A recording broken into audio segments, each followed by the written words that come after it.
Hi ಎಲ್ರಿಗೂ ನಮಸ್ಕಾರ, welcome back to my channel. ನಾನು ತುಂಬ ದಿವಸ ಆದಮೇಲೆ ವ್ಲಾಗ್ ಕಂಟಿನ್ಯೂ ಮಾಡ್ತಾಯಿದ್ದೀನಿ. ಸೊ ಇವತ್ತು ಏನಪ್ಪ ವ್ಲಾಗ್ ಅಂತ ಅಂದರೆ ಮಹಾಲಯ ಅಮಾವಾಸ್ಯೆ. ಸೊ ಮಹಾಲಯ ಅಮಾವಾಸ್ಯೆ ಅಂದರೆ ಕೆಲವೊಬ್ರು ಗೊತ್ತಿರಲ್ಲ. ಸೊ ನಮ್ಮ ಕಡೆ ಪಿತೃಪಕ್ಷ ಅಂತ ಮಾಡ್ತೀವಲ್ಲ, ಸೊ ಅದು ವ್ಲಾಗ್ ಇವತ್ತು ಮಾಡೋಣ ಅಂತ ಅಂದ್ಕೊಂಡಿದ್ದೀನಿ. ಸೊ ಬನ್ನಿ ಇವತ್ತು ಏನೇನು ವ್ಲಾಗಲ್ಲಿ ಇರುತ್ತೆ ನೋಡೋಣ. ಏನೇನು ಅಡುಗೆ ಮಾಡ್ತೀವಿ, ಮನೆಗೆ ಯಾರ್ಯಾರು ಬರ್ತಾರೆ, ಸೊ ಎಲ್ಲನೂ ನಾನು ನಿಮಗೆ ತೋರಿಸ್ತೀನಿ ಬನ್ನಿ.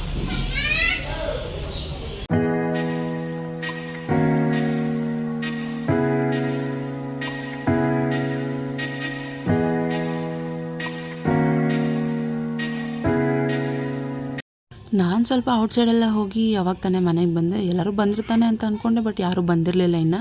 ಆವಾಗ ತಾನೇ ಪೂಜೆಗೆಲ್ಲ ಪ್ರಿಪೇರ್ ಮಾಡ್ತಾಯಿದ್ರು. ನಮ್ಮ ಅಕ್ಕನೂ ಕೂಡ ಅಡುಗೆ ಎಲ್ಲ ಯಾವ್ಯಾವ ಥರ ಅಡುಗೆ ಮಾಡ್ಬೇಕು, ನಮ್ಮ ಅಕ್ಕನೂ ಮತ್ತು ನಮ್ಮ ಅತ್ತಿಗೆ ಎಲ್ಲ ಯಾವ ಥರ ಅಡುಗೆ ಮಾಡಬೇಕು ಅಂತ ಆಲ್ಮೋಸ್ಟ್ ಎಲ್ಲ ಪ್ರಿಪೇರ್ ಮಾಡಿಬಿಟ್ಟಿದ್ರು ಪಾಪ ಅವರೇ. ನಾನು ಹೋಗಿ ಏನೂ ಮಾಡಿಲ್ಲ, ಸುಮ್ಮನೆ ಕೂತಿದ್ದೆ. ಸೊ ಬನ್ನಿ ನಮ್ಮ ಅಕ್ಕ ಯಾವ್ಯಾವ ಥರ ಅಡುಗೆ ಮಾಡಿದ್ದಾಳೆ ನಾನು ನಿಮಗೆ ತೋರಿಸ್ತೀನಿ. ಹಪ್ಳ ಹಪ್ಳ ಹಪ್ಳ ತಿನ್ಬಾರ್ದು. ಎಷ್ಟೊತ್ತಿಗೆ ಸ್ಟಾರ್ಟ್ ಮಾಡಿದೆ ಅಡುಗೆ? ಅಡುಗೆ ಮಾಡ್ಬೇಕಾದ್ರೆ ಮಾತಾಡ್ತಿದ್ದಾರೆ. ಓಕೆ ಓಕೆ, ಎಲ್ಲ ಅಡುಗೆ ಆಲ್ಮೋಸ್ಟ್ ಮುಗಿಸಿದ್ದಾಳೆ. ಇವಾಗ ಹೋಗ್ಬೋಯ್ತು. ಹಪ್ಳನೂ ಮತ್ತು ವಡೆ ಮಾತ್ರ ಇವಾಗ ಕಾಣಿಸ್ತಾ ಇದೆ. ಆಮೇಲೆಲ್ಲ ಏನೇನು ಹಾಕಿದ್ದಾಳೆ ಅಂತೆಲ್ಲ ತೋರಿಸ್ತೀನಿ. ಮಾತಾಡಬಾರ್ದಂತೆ ಅಡುಗೆ ಮಾಡುವಾಗ.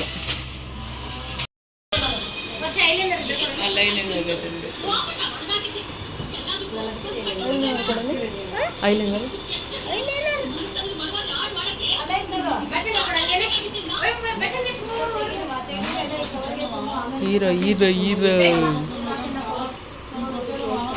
ಅಲ್ಲಿ ಕೊಡೋ. ಅಡುಗೆ ಎಲ್ಲ ಆಲ್ಮೋಸ್ಟ್ ಪ್ರಿಪೇರ್ ಎಲ್ಲ ಮಾಡಿ ಮುಗಿಸ್ಬಿಟ್ಟಿದ್ರು. ಅದಾದಮೇಲೆ ಬಟ್ಟೆ ಎಲ್ಲ ರೆಡಿ ಮಾಡಬೇಕಲ್ಲ, ಅಂದರೆ ಎಡೆ ಇಡ್ತಾರಲ್ವ ಅವ್ರಿಗೆ, ಬಟ್ಟೆ ಎಲ್ಲ ಹೊಸ ಬಟ್ಟೆಗಳು ತಂದಿರ್ತಾರಲ್ವ, ಅದನ್ನು ಬಿಂದಿಗೆ ಮೇಲೆ ಎಲ್ಲ ಬಟ್ಟೆಗಳನ್ನ ಜೋಡಿಸಿ ಅವರಿಗೆ ಅವ್ರವ್ರ ಫೋಟೋ ಇಟ್ಟು ಅವ್ರಿಗೆಲ್ಲ ಹೂವು ಅಲಂಕಾರ ಎಲ್ಲ ಮಾಡಿಬಿಟ್ಟು ಅವ್ರ ಮುಂದೆ, ಅವ್ರ ಫೋಟೋ ಮುಂದೆ ಎಡೆ ಇಟ್ಟು ಪೂಜೆ ಮಾಡೋದು ಇದು ನಾರ್ಮಲಾಗಿ ಬಂದಿರೋಂಥ ಸಂಪ್ರದಾಯ. ಬಟ್ ನನಗಷ್ಟು ಅದ್ರ ಬಗ್ಗೆ ಒಂದು ಐಡಿಯಾ ಇಲ್ಲ. ಬಟ್ ನಮ್ಮ ಮನೇಲಿ ಮಾಡಿರೋದನ್ನು ನಾನು ಇಲ್ಲಿ ಹೇಳ್ತಾ ಇದ್ದೀನಿ ಅಷ್ಟೇ. ನಮ್ಮ ಮನೇಲಿ ಬೇರೆಯವ್ರ ಮನೇಲೆಲ್ಲ ನಾನು ನೋಡಿಲ್ಲ. ನಮ್ಮ ಫ್ಯಾಮಿಲಿಯಲ್ಲಿ ಹೇಗೆ ಮಾಡ್ಕೊಂಡು ಬಂದಿದ್ದಾರೆ ನಾನು ಅದನ್ನು ನೋಡಿರೋದಷ್ಟೇ. ನಾನು ಬೇರೆ ಯಾರ ಮನೆಗೂ ಹೋಗಿಲ್ಲ ಆಲ್ಮೋಸ್ಟು. ಸೊ ಇವಾಗೆಲ್ಲ ಮಕ್ಕಳು ಬಟ್ಟೆ ಆಗಿರ್ಬೋದು, ಎಲ್ಲ ಮನೇಲಿ ಯಾರೇ ಇರ್ತೀವಿ ಎಲ್ಲರಿಗೂ ಬಟ್ಟೆ ತಂದು ಆ ಬಟ್ಟೆನ ಪೂಜೆ ಮಾಡಿ ಆಮೇಲೆ ಆ ಬಟ್ಟೆನ ಮಕ್ಕಳು ಮನೆಯವರು ಎಲ್ಲರೂ ಹಾಕ್ಕೊಳ್ತಾರೆ ಅದನ್ನು. ಇವಾಗೆಲ್ಲ ಆಲ್ಮೋಸ್ಟು ಎಲ್ಲ ಎಡೆ ಇಡಾಗೆಲ್ಲ ಪ್ರಿಪೇರ್ ಆಗಿ ಇವಾಗ ಬಟ್ಟೆ ಎಲ್ಲ ಜೋಡಿಸಿ ಅಲ್ಲಿ ಬಿಂದಿಗೆಗೆಲ್ಲ ಮೇಲಿಡೋಕ್ಕೆ ರೆಡಿ ಮಾಡ್ತಾ ಇದ್ದಾರೆ ನಮ್ಮ ಅಕ್ಕನೂ ಮತ್ತು ನಮ್ಮ ಅತ್ತಿಗೆ. ಬಟ್ ನಮ್ಮ ಪುಟಾಣಿ ನೋಡಿ ಎಷ್ಟು ಟಾರ್ಚರ್ ಕೊಟ್ಟಿದ್ದಾನೆ. 5 ನಿಮಿಷ ಸುಮ್ಮನೆ ಇರಲ್ಲ ಅವನಂತೂ. ಯಾವಾಗ ನೋಡ್ರಿ ಅವ್ರ ಅಮ್ಮ ಇದ್ಬಿಟ್ರೆ ಅವ್ನು ಹಂಗೆ ಆಡೋದು, ಬೇರೆ ಯಾರಿದ್ರು ಕೂಡ ಅವ್ನು ಹಂಗೆ ಆಡಲ್ಲ. ಅವ್ರ ಅಮ್ಮನಿಗೆ ಟಾರ್ಚರ್ ಜಾಸ್ತಿ ಕೊಡೋದು ಪಾಪ. ಅದು ಏನಂತಲೇ ಗೊತ್ತಿಲ್ಲ ನೋಡಿ. 5 ನಿಮಿಷ ಕೂತ್ಕೊಳ್ಳೋ ಕಡೆ ಅವ್ನು ಕೂತಿರಲ್ಲ. ಯಾವಾಗ ನೋಡು ಏನಾದರೂ ಒಂದು ಕಿತಾಪತಿ ಮಾಡ್ತಾನೆ ಇರ್ತಾನೆ ಯಾವಾಗ ನೋಡಿದ್ರು. ಅಯ್ಯೋ,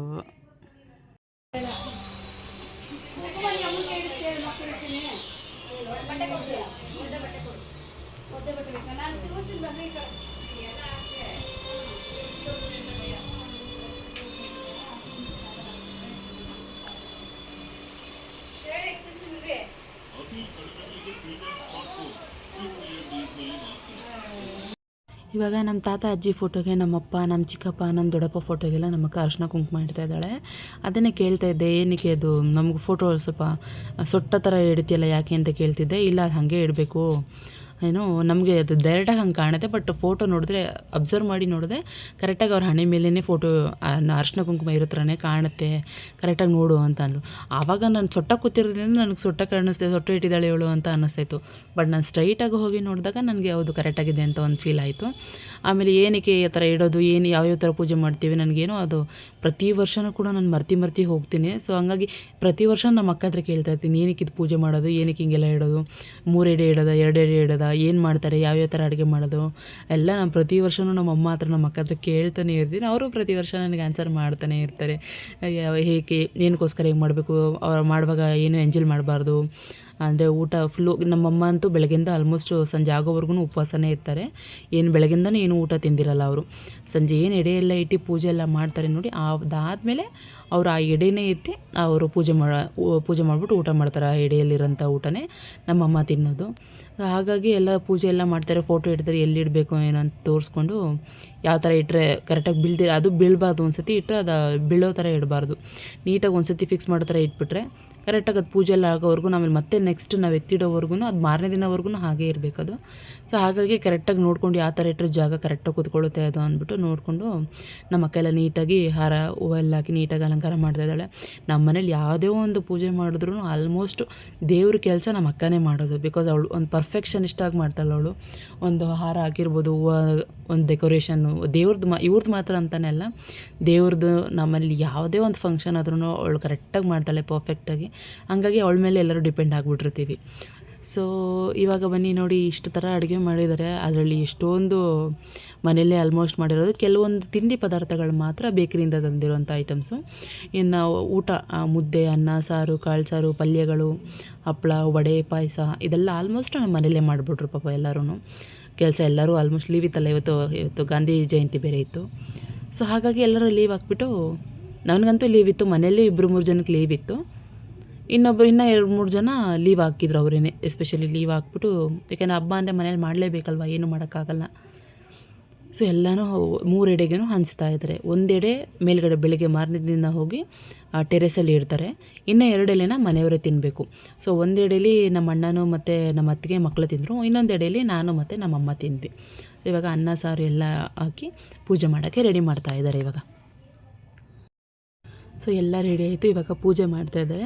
ಮೊದಲನೇದಾಗಿ ಅಣ್ಣನೇ ಪೂಜೆ ಮಾಡಬೇಕು, ಅಂದರೆ ಅವ್ರು ನಮ್ಮ ಅಣ್ಣ ಅವರೇ ಪೂಜೆ ಮಾಡಬೇಕು. ಯಾಕೆಂದರೆ ಮೊದಲು ನಮ್ಮ ತಂದೆ ಬದುಕಿದ್ದಾಗ ಅವರ ತಂದೆ ತಾಯಿಗೆ ಫಸ್ಟ್ ಅವ್ರ ಕೈಯಲ್ಲಿ ಪೂಜೆ ಮಾಡಿಸ್ತಾ ಇದ್ವಿ. ಸೊ ಯಾವಾಗ ನಮ್ಮ ತಂದೆ ತೀರೋದ್ರು, ಇವಾಗ ಅವ್ರ ಮಗನ ಕೈಯಲ್ಲಿ ಫಸ್ಟ್ ಪೂಜೆ ಮಾಡಿಸಿ ಮಂಗಳಾರತಿ ಎಲ್ಲ ಮಾಡಿಸಿ ಆಮೇಲೆ ಮಿಕ್ಕಿದವರು ಪೂಜೆ ಮಾಡೋವಂಥದ್ದು ರೆಗ್ಯುಲರಾಗಿ ನಮ್ಮ ಫ್ಯಾಮಿಲಿಯಲ್ಲೇ ಮಾಡ್ತಾರೆ.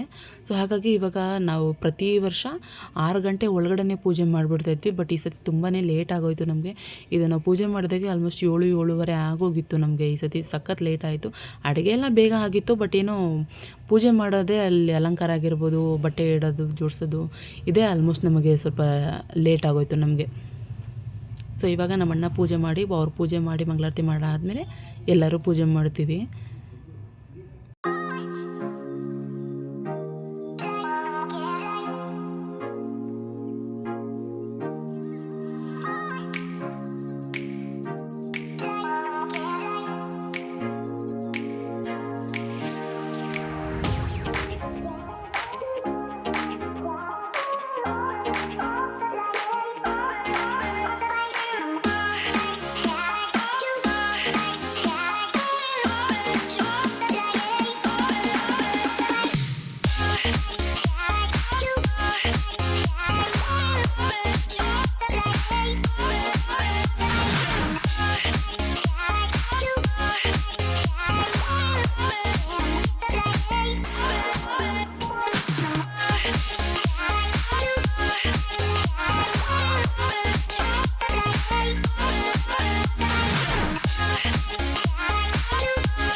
ಆಂಟಿ ನೀವು ಮಾಡಲ್ವಾ?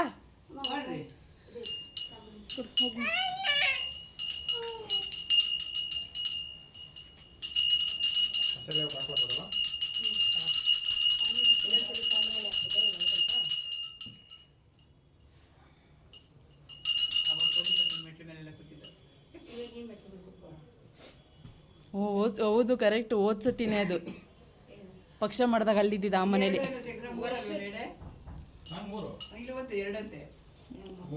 ತಿಥಿಗೆ 2 ಅಂತ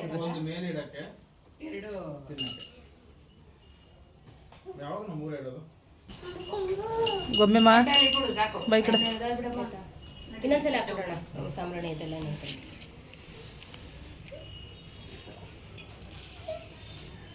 ಇವಾಗಲ್ಲ ಆಚೆ ಕಡೆ ಹೋಗ್ಬಿಡ್ತಾರೆ ಇನ್ನೊಂದ್ಸಲ ಹಾಕಿದ್ವಿ ಎಲ್ಲ ಆಚೆ ಬಂದು ಒಳಗಡೆ ಅವಾಗ ನಾವು ಮನೆಯವರೆಲ್ಲ ಮಾಡಾದ್ಮೇಲೆ ಮತ್ತೆ ಮಗ ಇನ್ನೊಂದ್ಸಲ ಹಾಕ್ಬಿಟ್ಟು ಬಾಗ್ಲ ಹಾಕೋದು. ಹೌದು.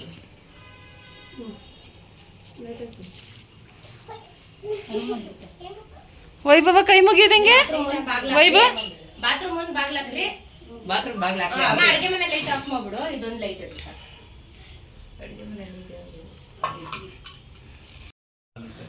ಇವಾಗ ಎಲ್ಲರೂ ಆಲ್ಮೋಸ್ಟ್ ಪೂಜೆ ಮಾಡಾಗಿದೆ.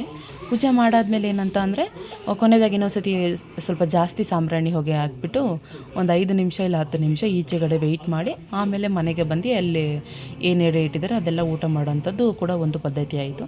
ಇವಾಗ ಜಾಸ್ತಿ ಸಾಂಬ್ರಾಣಿ ಹಾಕ್ಬಿಟ್ಟು ಒಂದು 5 ನಿಮಿಷ ಈಚೆ ನಿಂತ್ಕೊಳ್ಳೋಣ ಅಂತ ಎಲ್ಲರೂ ಆಚೆ ಹೋಗಿ ವೆಯ್ಟ್ ಮಾಡೋಕ್ಕೆ ಅಂತ ಹೋಗ್ತಾ ಇದ್ದೀವಿ. ಆಲ್ಮೋಸ್ಟ್ ನೋಡ್ರೆ ಅಷ್ಟೊತ್ತಿಗೆ ಜೋರಾಗಿ ಮಳೆ ಬೇರೆ ಸ್ಟಾರ್ಟಾಗಿ ಹೋಗ್ಬಿಟ್ಟಿದೆ. ಅಮಾವಾಸ್ಯೆ ದಿವಸ ಸಿಕ್ಕಾಪಟ್ಟೆ ಜೋರು ಮಳೆ ಬರ್ತಾಯಿತ್ತು. ಹಾಗಾಗಿ ಮೆಟ್ಲು ಮೇಲೆಲ್ಲ ಏನು ಕೂತ್ಕೊಳ್ಳೋಣ ಅಂತ ಅಂದ್ಬಿಟ್ಟು ಮೆಟ್ಲ ಮೇಲೆ ಒಂದು 5 ನಿಮಿಷ ಕೂತ್ಕೊಂಡು ವಾಪಸ್ ಮನೆ ಒಳಗಡೆ ಬಂದ್ವಿ. ಇವಾಗ ಊಟ ಆರು ತಿನ್ನೋಣ ಅಂತ ಅಂದ್ಬಿಟ್ಟು ಎಲ್ಲರೂ ಕೇಳ್ತಾಯಿದ್ರು, ನಡೀರಿ ಊಟ ಆರು ಮಾಡೋಣ, ಹೊಟ್ಟೆ ಹಸಿತಿದೆ. ಬಿಕಾಸ್ 2-3 ಜನ ಉಪವಾಸ ಬೇರೆ ಇದ್ರಲ್ವಾ. ಸೊ ಹಾಗಾಗಿ ಊಟ ಮಾಡೋಣ ಅಂತ ಹೇಳ್ಬಿಟ್ಟು ಊಟಕ್ಕೆ ರೆಡಿಯಾಗಿ ಕೂತ್ಕೊಂಡಿದ್ವಿ. ಇವಾಗ ನಾವು ನಾವು ಮಾತ್ರ ಎಡೆ ಊಟ ತಿಂದ್ವಿ, ಮಿಕ್ಕಿದವರೆಲ್ಲ ತಟ್ಟೆಲ್ಲೇ ಹಾಕಿಸ್ಕೊಂಡು ತಿಂದರು. ನಾವು ಅಲ್ಲಿರುವಂಥ ಎಡೆನೇ ನಾವು ಎತ್ಕೊಂಡು ನಮ್ಮ ಅಣ್ಣ ಅದಕ್ಕೆ ಒಂದು ಎಡೆಯಲ್ಲಿ, ನಾನು ಮತ್ತು ನಮ್ಮಮ್ಮ ಒಂದು ಎಡೆಯಲ್ಲಿ ನಾವು ಊಟ ಇವಾಗ ಮಾಡ್ತಾಯಿದ್ದೀವಿ. ನನಗಂತೂ ಸಿಕ್ಕಾಪಟ್ಟೆ ಹೊಟ್ಟೆ ಹಸಿತಾಯಿತ್ತು. ಅದಕ್ಕೆ ಅಲ್ಲಿ ನನ್ನ ಕೈಯಲ್ಲಿ ಏನು ತಿನ್ನೋಕ್ಕೆ ಆಗುತ್ತೋ ಅದು ಎಲ್ಲನೂ ಆಲ್ಮೋಸ್ಟ್ ನಾನು ನಮ್ಮ ಮಮ್ಮಿ ತಿಂದ್ಬಿಟ್ವಿ. ನನಗೆ ಎಷ್ಟು ಹೊಟ್ಟೆ ಹಸಿತಾಯಿತ್ತು ಅಲ್ಲಿರೋದೆಲ್ಲ ಫುಲ್ಲು ಖಾಲಿ ಮಾಡಿದ್ದೀನಿ ನಾನು ಅಂತ, ಅಷ್ಟು ಹೊಟ್ಟೆ ಹಸಿತಾಯಿತ್ತು ನನಗೆ. ಸೊ ಇದಾಗಿತ್ತು ಇವತ್ತಿನ ವ್ಲಾಗ್. ಹೀಗೆ ನನ್ನ ಚಾನಲ್ ನೋಡ್ತಾ ಇದ್ದೀವಿ, ಸಬ್ಸ್ಕ್ರೈಬ್ ಮಾಡಿ. Thank you so much. Love you all. Bye bye.